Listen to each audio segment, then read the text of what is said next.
Karwai Hashindur, Karwai Hadun, Ngayai Lakaliti,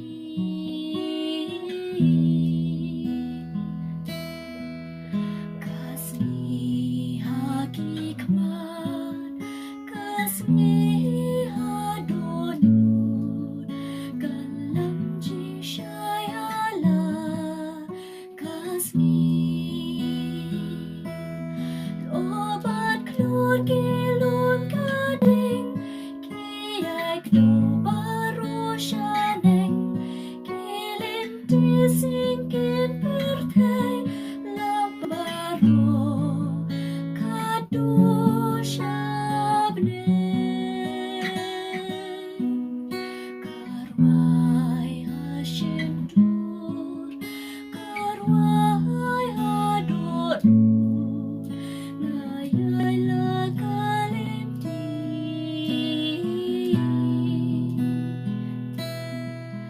Kasmi Hakikmat, Kasmi Hadun, Kalam Jishayala, Kasmi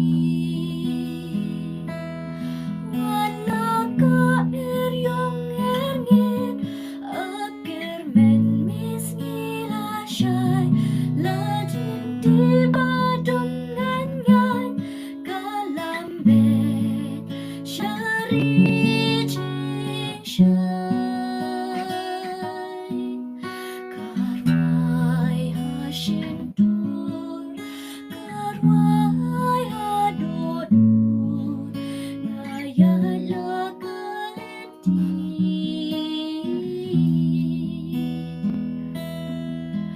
Kasmi Hakikmat, Kasmi Hadun, Kalam Jishayala, Kasmi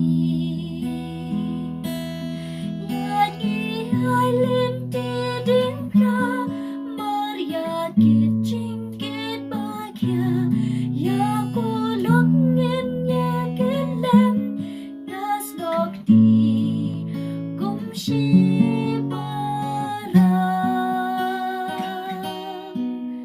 Karwai Hashindur, Karwai Hadun, Ngayai Lakaliti,